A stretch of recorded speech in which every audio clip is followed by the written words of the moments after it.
Hey everybody, this here is an Edwards 6-inch Durabel, model number 6000, and this is a red fire bell. Now this is a kind of a unique one, a pretty rare one I say. Now the Durabel is a slightly lesser known model of bell that Edwards made. We all know and love the Adaptabel series, these. But the Durabels were just a little bit different in construction. Yeah, so before I get into like the design aspects of this one, I guess, these are more common in Canada, from what I understand. This one actually is a Canadian model, as you can see.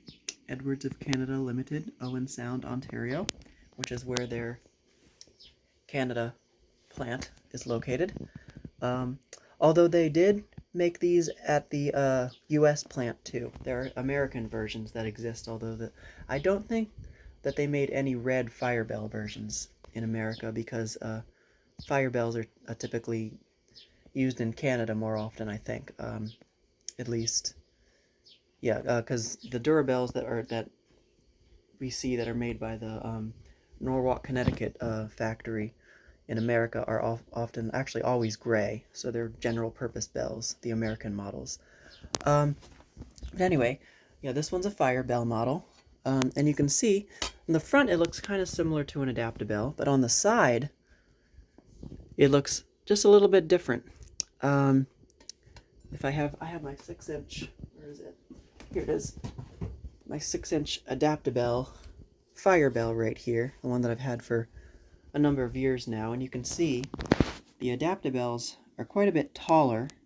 They have the base itself is actually like sticks out more than the base of this one, as you can see, and the mechanism is totally different. So I'm actually going to take the plate off. On the Adaptabels, this is called the Adaptaplate. I don't know if they called it the Duraplate on this model, but I'm just going to call it the mounting plate. But the way you take it off is, the screws are like these weird security screws. I don't have a actually, I think I do have a screwdriver that has those bits, but it comes off, it has a keyhole, you can slide it, and then there's a hanger bracket there. Now, so there's the mechanism, the coil, and everything is like kind of out in the open. If you notice, there is no like housing, like an underdome housing like the Adaptabels have. There's just like a metal bracket that holds the gong, and everything else is just out in the open, so you can literally see the coil in there and the striker.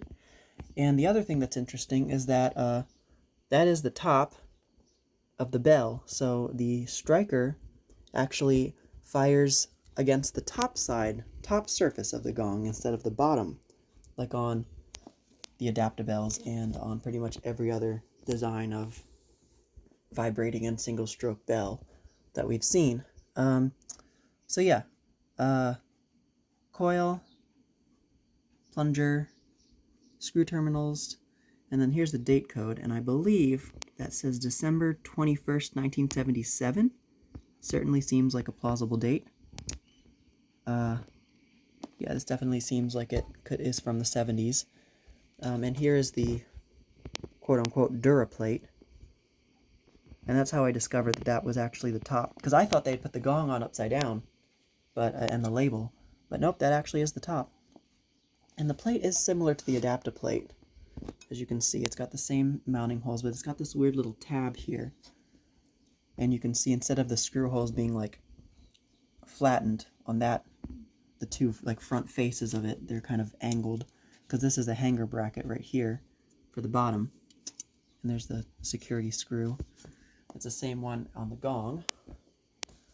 Now, these are somewhat sentimental to me.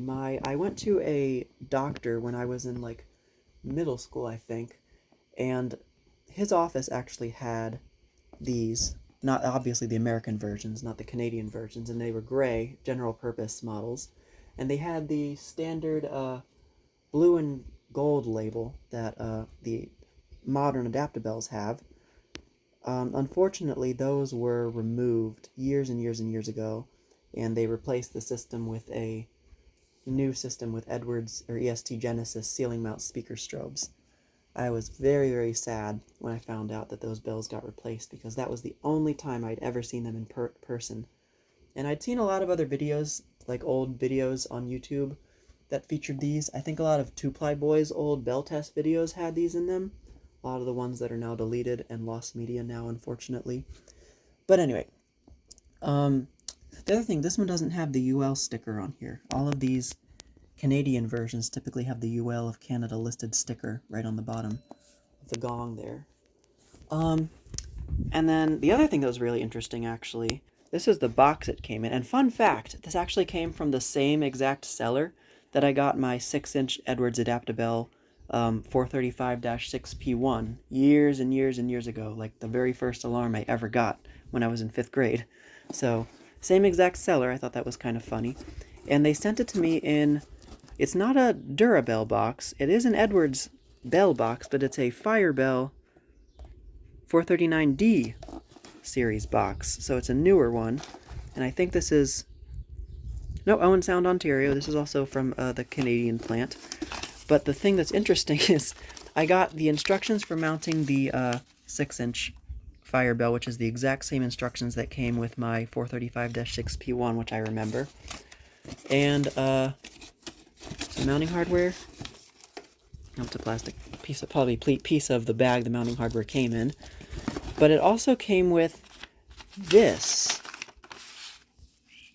Mircom bell instructions. I'm not sure why this is in here, but now I have instructions for Mircom bells.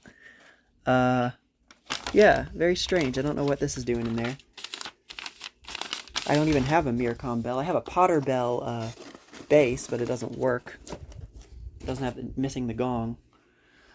So, I'm going to try to see if I can't get this one to ring now. It is 24 volts AC, and I know that my 4-inch Adaptabel, the one I just showed you, is 24 volts, and it works off of my Newtone number 515 transformer and my Edwards 14 volt transformer. So I'm going to see if I can get it to run off of one of those.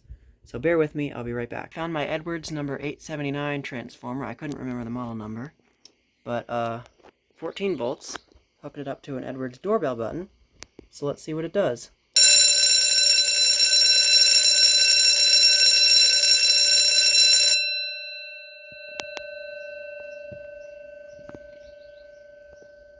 But it's fairly loud for running off of just 14 volts.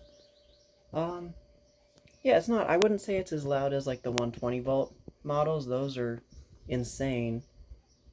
But I like the sound of it. It's got one of those like weird undertones. So like you've got the,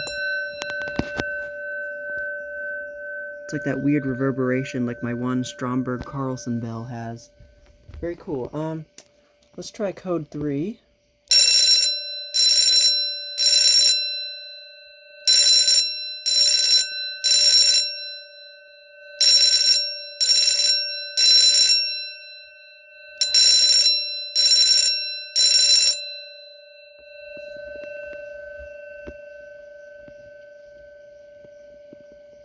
Okay, do march time.